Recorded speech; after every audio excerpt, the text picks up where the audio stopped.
أعوذ بالله من الشيطان الرجيم. بسم الله الرحمن الرحيم. الرحمن علم القرآن خلق الإنسان علمه البيان. الشمس والقمر بحسبان والنجم والشجر يسجدان والسماء رفعها ووضع الميزان ألا تطغوا في الميزان وأقيموا الوزن بالقسط ولا تخسروا الميزان. والأرض وضعها للأنام فيها فاكهة والنخل ذات الأكمام والحب ذو العصف والريحان فبأي آلاء ربكما تكذبان. خلق الإنسان من صلصال كالفخار وخلق الجان من مارج من نار فبأي آلاء ربكما تكذبان. رب المشرقين ورب المغربين فبأي آلاء ربكما تكذبان. مرج البحرين يلتقيان بينهما برزخ لا يبغيان فبأي آلاء ربكما تكذبان. يخرج منهما اللؤلؤ والمرجان فبأي آلاء ربكما تكذبان. وله الجوار المنشآت في البحر كالأعلام فبأي آلاء ربكما تكذبان. كل من عليها فان ويبقى وجه ربك ذو الجلال والإكرام فبأي آلاء ربكما تكذبان. يسأله من في السماوات والأرض كل يوم هو في شأن فبأي آلاء ربكما تكذبان. سنفرغ لكم أيها الثقلان فبأي آلاء ربكما تكذبان.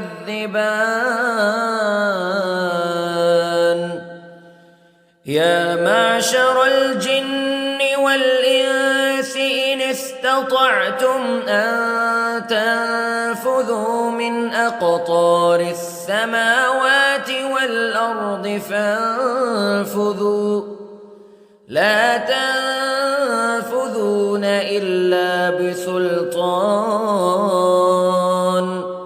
فبأي آلاء ربكما تكذبان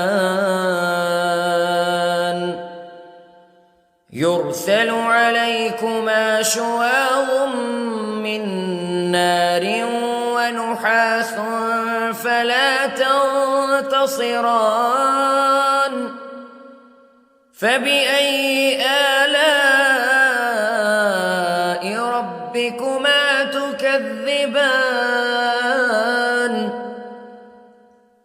فإذا انشقت السماء فكانت وردة كالدهان فبأي آلاء ربكما تكذبان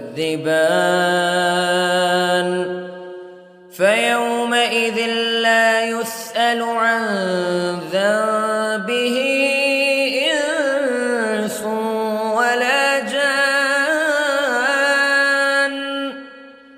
فبأي آلاء ربكما تكذبان يعرف المجرمون بسيماهم فيؤخذ بالنواصي والأقدام فبأي آلاء ربكما تكذبان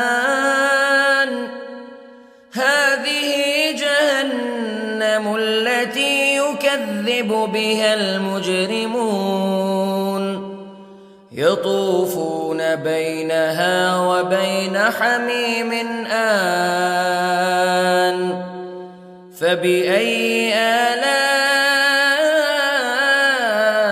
ربكما تكذبان ولمن خاف مقام ربه جنتان فبأي آلاء ربكما تكذبان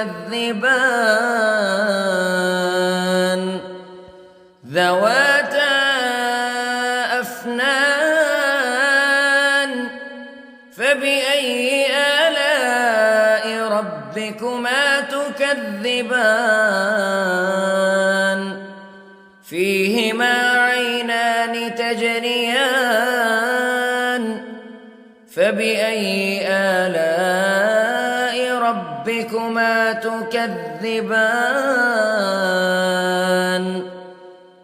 فيهما من كل فاكهة زوجان فبأي آلاء ربكما تكذبان متكئين على فرش بطائنها من استبرق وجنى الجنتين دان فبأي آلاء ربكما تكذبان فيهن قاصرات الطرف لم يطمثهن إنس قبلهم ولا جان فبأي آلاء ربكما تكذبان كأنهن الياقوت والمرجان فبأي آلاء ربكما تكذبان هل جزاء الإحسان إلا الإحسان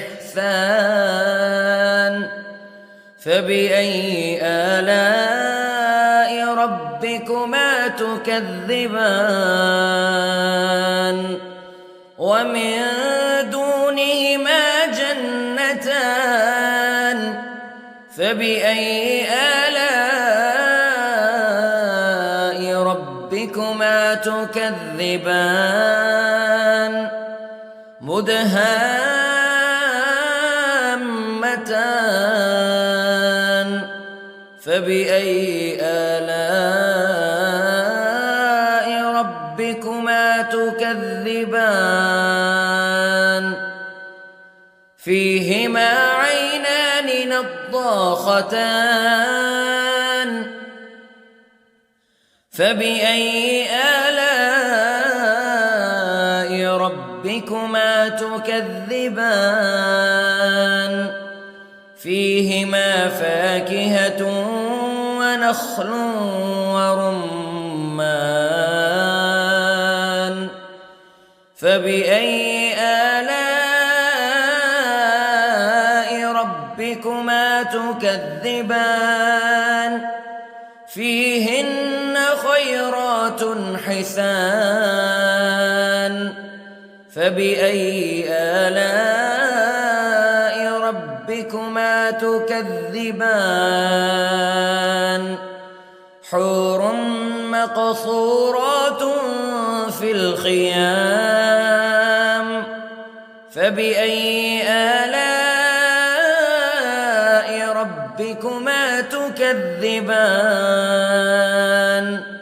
لم يطمثهن إنس قبلهم ولا جان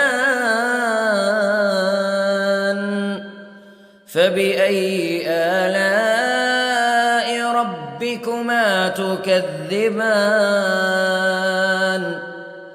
متكئين على رفرف خضر وعبقري حسان فبأي آلاء ربكما تكذبان